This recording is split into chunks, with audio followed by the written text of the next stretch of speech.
बिस्मिल्लाहिर्रहमानिर्रहीम। अस्सलाम वालेकुम स्टूडेंट्स, कैसे हैं आप लोग। मैं उम्मीद करता हूँ कि आप लोग खैरियत से होंगे।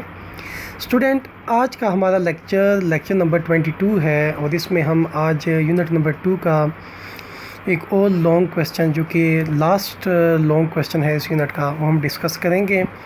तो 2.15 में जैसे कि लिखा हुआ है कि sketch a velocity time graph for the motion of the body from the graph explaining each step, calculate total distance covered by the body. तो स्टूडेंट, इस क्वेश्चन में हमने सबसे पहले तो वेलोसिटी टाइम ग्राफ को डिस्कस करना है कि वेलोसिटी टाइम ग्राफ क्या है। जब भी कोई बॉडी मोशन में होती है तो उससे रिलेटेड वेलोसिटी टाइम ग्राफ को हम कैसे स्केच करते हैं। इसके अलावा हम ये भी डिस्कस करेंगे कि calculate total distance covered by the body. एक तो हम ग्राफ में हर एक स्टेप को डिस्कस करेंगे और साथ हम ये भी डिस्कस करेंगे कि टोटल डिस्टेंस जो बॉडी ने कवर किया उसको हम कैसे फाइंड कर सकते हैं by using the velocity time graph. तो सबसे पहले हम चलते हैं speed time graph, velocity time graph. याद रखें कि जब हम बात करते हैं वेलोसिटी टाइम ग्राफ की या हम बात करते हैं स्पीड टाइम ग्राफ की, तो मैग्नीट्यूड के सेंस में वेलोसिटी टाइम ग्राफ और स्पीड टाइम ग्राफ दोनों सेम है, ठीक है। तो इसको आप स्पीड टाइम ग्राफ भी कह सकते हैं और आप वेलोसिटी टाइम ग्राफ भी कह सकते हैं। So in a speed time graph, time is taken along x-axis and speed is taken along y-axis.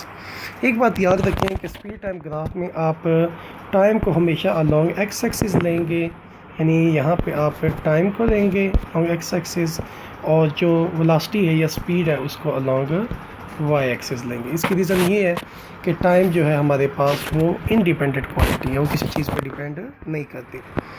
तो सबसे पहले हम जो ग्राफ चेक करने जा रहे हैं स्टूडेंट, वो है object moving with constant speed.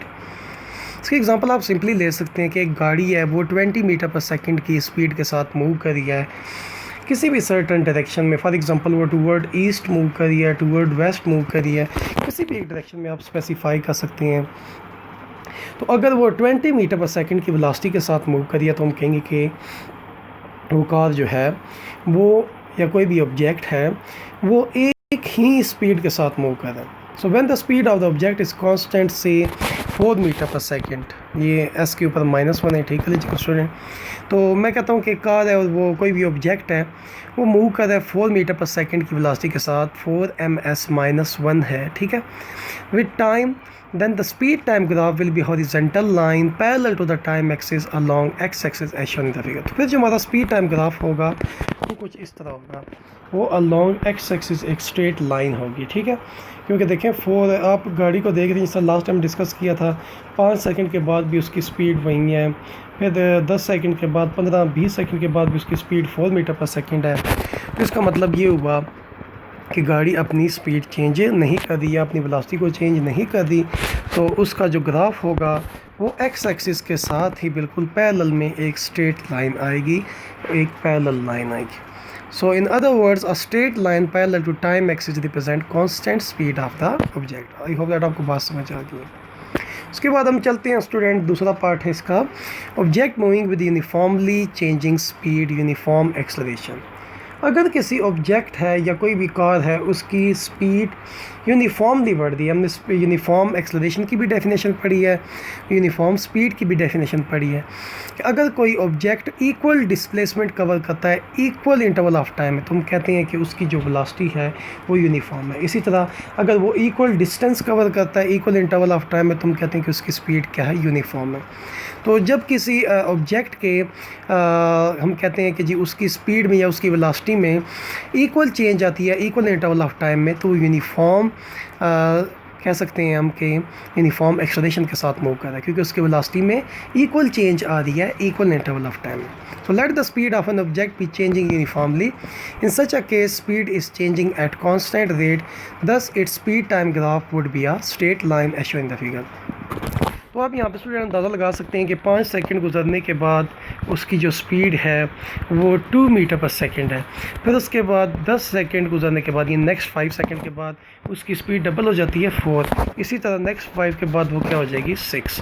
तो इसका मतलब ये हुआ कि बॉडी जो है वो यूनिफॉर्म वेलोसिटी के साथ मूव कर रही है, और हम कह सकते हैं कि उसका जो एक्सेलरेशन होगा वो यूनिफॉर्म एक्सेलरेशन होगा।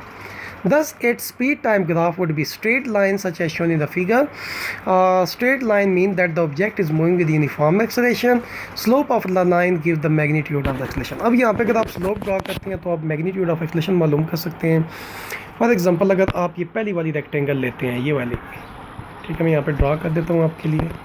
आपकी जो पहली रेक्टेंगल है अगर आप ले रहे हैं 0, 5 और A, अगर आप इसको लें तो ए यहाँ पे कहाँ पे एंड होता है, आप देख रहे हैं स्टूडेंट फिगर से 2 पे एंड होता है, ठीक है।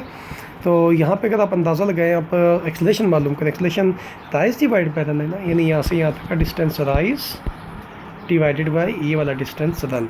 तो ये वाला डिस्टेंस कितना है 2 डिवाइडेड बाय ये वाला डिस्टेंस कितना है 5। तो 2 को जब आप 5 से डिवाइड करेंगे तो आपका जो आंसर आएगा एग्जैक्टली वो बड़ी ट्रायंगल के लिए भी आएगा। यानी से हम कहते हैं कि 2 को 5 से डिवाइड करें तो क्या आता है, इजीली आप कर सकते हैं, सॉरी 2 को 5 से डिवाइड करें, 2 इनसाइड रखें, 5 बाय 0.4 यानी 0.4 मीटर पर सेकंड आ रहा है। अब हम बड़ी ट्रायंगल के लिए चेक करते हैं।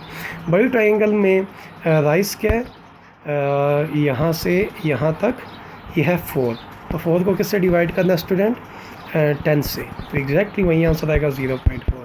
तो आपने देखा कि आपका एक्सेलरेशन यूनिफॉर्म आ रहा है, बेशक आप किसी भी पॉइंट के लिए एक्सेलरेशन को फाइंड करें। उसके बाद है distance travel by a moving object, कि मूविंग ऑब्जेक्ट जो डिस्टेंस ट्रेवल करता है उसको आप कैसे फाइंड कर सकते हैं। So the area under the speed time graph represent the distance travel by the object. If the motion is uniform then the area can be calculated using appropriate formula for geometric shape represented by the graph. Student आपको याद होगा जब हम equation of motion को drive कर रहे थे तो एरिया अंडर द ग्राफ को मैंने डिस्टेंस लिया था, तो एग्जैक्टली उसी पैटर्न में हम एरिया अंडर द ग्राफ जो है वो अगर फाइंड करना चाह रहे हैं तो वो distance covered by the body होगा, ठीक है। तो ये आपका लेक्चर कंप्लीट हो गया। आई होप दैट आपको आज का लेक्चर समझ आया होगा। फर्दर अगर आपको कोई क्वेश्चन है तो आप कमेंट बॉक्स में कमेंट कर सकते हैं या फिर मेरे व्हाट्सएप नंबर के थ्रू मुझसे कॉन्टैक्ट कर सकते हैं। अपना ख्याल रखिएगा। अल्लाह हाफिज़।